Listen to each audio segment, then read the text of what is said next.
youngster, I don't mean the 17, beside the 17 years old, I'm talking about the 20s or the 30s. They're wearing their Rolex or watches next to a bracelet that could be just a silk bracelet, or could be a sterling or a gold bracelet, and they're layering like women beads with a watch with any bracelets. Not only that, they're wearing rings and pendants, and then the most stylish one, they're wearing pearls and diamonds, believe it or not. So the men category is very important. So, and do not, even though we are talking locally, but you among everybody in the world, you are the most digitally oriented, the best software people, the best guys, marketers, online marketers, everybody are from India. So you know that you have the world on a screen every second. So your consumers are buying in India, but they're also buying from all over the world. So they are exposed on different type of taste and let's call it fashion, or let's call it even style. Because sometimes the word fashion is associated to disposable style or objects. But let's talk about nowadays consumer more than ever, they express their own self. In the era of selfies, we need to say, I exist and I'm unique. And we don't want to look like someone else. So we customize and we personalize ear cuff and makeup and bindis and henna and nail polish and the way we photograph ourselves. So collections that are popular, either are jewelry, clothing, or anything, are those that are easy to collect and to play with, and they are not matchy-matchy. Sets that you've been creating, even for the local market, they are becoming obsolete because people will start matching their own jewelry and piercing and earring or whatever with their own personal taste. They might not necessarily buy the pendant with the earring, and it's going to change more and more going forward. So the retailers, when before we were talking about designers should do that, and designers should do that, well, I know the difficulties of many designers as well manufacturers, because the whole system has to work. Very often the retailers, only the enlightened retailers connect with the final consumer, and often the consumer is ahead of the market. The consumer has a broader vision than the market. Very often the retailers are conservatives and they are afraid of daring, of getting something different, something new. So they go very conservative and the market is not pushing, but then the goods stay inside the drawer. So you have product there is not moving. So you know that. I don't have to say, you know, what I'm talking about. So the gender neutralist is definitely, it's, who's these people? I mean, who are they? Now, as you can see, I'm going to go very fast with this because I think it's interesting just to have like a broader perspective, just than becoming very literal. But this consumer is mainly a millennial in this particular case. And by millennial, I mean, you know, someone that is there, in their 20s, mid-20s, 30s, but even like in their early 20s, you know, from 20 to 30s, and more and more globally, and that includes also, you know, India. Of course, urban areas are more open. They're bigger epicenter than suburban area worldwide. They are more aligned, women and men. So there is more of, like, let's call it, of gender neutral in the way they dress, in the way they have their value, in the ways they use technology, and ultimately, even in the way they are purchasing jewelry. So the whole value is changing. In this world of, let's say, gender neutralism, taste, it's very, again, urban. It's very contemporary. It's very modern. So how's it translating jewelry? Of course, right now, I'm talking mainly about, you know, let's call it international trends, once I say, once again, when I talk about international trends, doesn't mean India is excluded, but of course India being very focused on, let's say, often in their own traditional style jewelry, especially for brides, of course. And actually, I want to say a note on bridal jewelry. Bridal jewelry has strongly influenced styles worldwide in the last few years.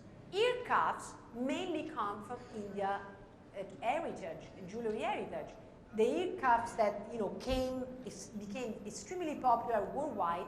So is certain rings and so on. So in a way, Indian jewelry have been picked up by international designers and brands, and they have morphed into something completely different. So in a way, the new style, let's call it industrial, post-industrial design, those are like ear cuffs that are completely modern. And one very interesting trend in terms of product direction that is coming, actually that is happening already, and is evolving, is asymmetric collection and ears. As you know, women more and more are wearing piercing, also men and women, and you might have asymmetric holes in your ears. But not only that, like I mentioned, individualism being extremely strong, and in the selfie era, collection wants to be personalized. The big popularity of the Pandora bracelet that became the beads, but then this whole thing of, let's say, personalizing jewelry. The multitasking jewelry and the versatile jewelry, but especially layering as a trend, layering of bracelet or stackable rings or layering necklaces and pendants. That helps consumer to express their own self. Consumer nowadays, they don't want brands to tell them how to get dressed. And believe it or not, yes, influencers, which are the new celebrities online, in a way they can channel some information. But ultimately, if it doesn't really work for us, for the people, it doesn't really work no matter which influencer is wearing what. I was recently interviewed, and they asked me about, the celebrities, how they're powerful. Most of the time, celebrities have no style. Sorry to say that, because celebrities are like people. Some of them have great style. Many of them, they have no style. The difference is some of them have the good taste of the intelligence of hiring good stylists, and the stylist will dress them in a good way. So celebrities become platforms for sales. And that's why the celebrity placement of jewelry from the big brands could be Swarovski, or could be Harry Winston, or could be anyone can promote by wearing a certain piece. But then if the pieces are not strong enough in terms of need of the consumer, yeah, you might be worn by an important actress once or twice or 3 times, but not necessarily you make the sale. Because ultimately, if you don't need it, you're not going to buy it. You might say, I like it. So this is very important. So today, all the movements are online. And when we talk about in terms of macro trends of value, but also style, everything is online. So the big data from Instagram to other media, which also another note that I found today was very interesting when, I don't remember her name, I apologize, but she said, you don't have to be in every social media. And that's true. What's happening going forward, curating and editing, will be very important. Because we don't have to be everywhere all the time. It doesn't matter if we sell €1 or whatever, we don't have to be everywhere. We have to be exactly where we believe there is a following for our product, our brand, our belief.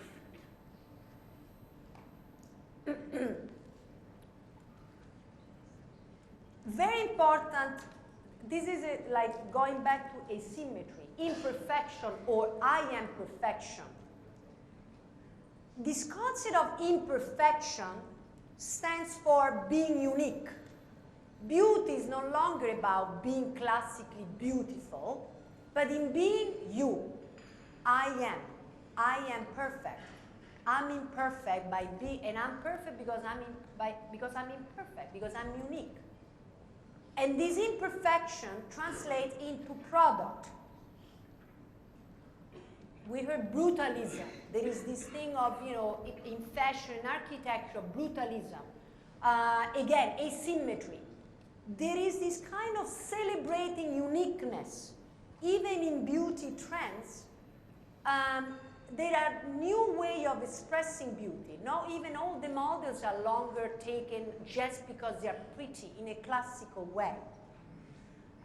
The fact that the world is migrating from north to the south of the world, from east to the west, we are mixing, we are changing, we are morphing as humanity.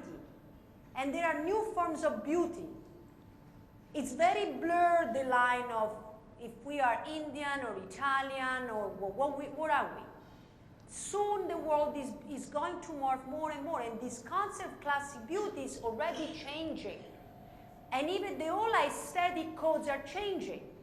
Using Indian fabric and translating it into contemporary needs, that makes it a new concept. A sari fabric used for a regular skirt that can be worn every day in New York or Paris or even in Mumbai, that makes it a new type of product, and it morphed and is a global product. And this way of, you know, in this world of, you know, this let's call it gender neutralist or whatever, but anyway, bio-balance of this morphing, ergonomic, organic design is very interesting. So what I think I really want to make the point is like, what comes first, the chicken or the egg? In the sense that unconsciously designers, companies, manufacturers, makers are creating certain products, and somehow they are, you know, translating our inner and emotional and philosophical values. So simplicity, asymmetry in terms of celebrating imperfection, or even translating it into non-homologated product. Things that seems like they're by chance coming up, clusters of diamonds, that they are no longer all the same, but they're kind of, they look organic. It looks like natural. Somehow they're natural. But also this oleomorphic design is very interesting. Then it's coming out, you know, from everywhere around the globe in jewelry as well in design, something that is kind of morphing into something. And then we get into what we call these past references, the middle. We heard many times today the word legacy and heritage. We're living the future of our past. We never thought that we would just talk on a phone, you know, like this, having smart technology, we're gonna have robots, we all that, and then it's happening already. I mean, it's happening. But somehow, you know, humanity, every time we are going forward and we are moving fast, we're going back to the roots. But that doesn't mean we don't want to go forward, but we don't want to forget. We do not want to forget. It's a natural urge that humanity has from all over the world. So in the global perspective, we want to make sure we are not losing our local culture, our traditions, our family, the smell of our foods, and the colors, and our religion, or whatever it is. So the past reference becomes an inspiration. Not to confuse with being stuck in the past, but really to be as an inspiration, because our ancestors, they imagined as our future. So we are the dream of our ancestor. So we have to take from them the good parts and take it to the next level. So the middle, which is this, let's say, consumer, which is not a millennial, but is not a baby boomer, because the baby boomers are in their late 60s, early 70s. And the reason why the millennials are so targeted is because in terms of numbers, they are as big as the baby boomers, which they were born immediately after World War II. So globally, they were a big market segment that translated into a big market and big money. So the millennials are the same. It's the same amount of people and it's growing, especially in Far East Asia. In India, like my previous colleague was saying, by 2020 will be, I don't know how many millions the millennial, but anyway, 2020 is in 2 years, it's basically now. I mean, it's already happening, right? I have to say that the reference of saying that, the millennial are buying high-low fashion or high-low style, I think was started already by the middle. It was not something that started by the millennial, because mix and matching vintage pieces that were already started, vintage became big in the 90s. And the 90s, the millennials, they were just born. I mean, it's like, they didn't even know what vintage was about. Vintage were honestly used clothes. They were not nice. They were considered garbage, waste. Used clothes were like someone already worn. But somehow the kids, including me, I would buy used clothes in my teens in Europe and just change it and fix it and mix it up with contemporary accessories, because they were like 1950 dresses, and I would cut it and in a way that would make it contemporary, and it was very hot. Now, only in the late 90s, early 2000s, vintage became a fashion. And vintage, let's explain what made it big. I mean,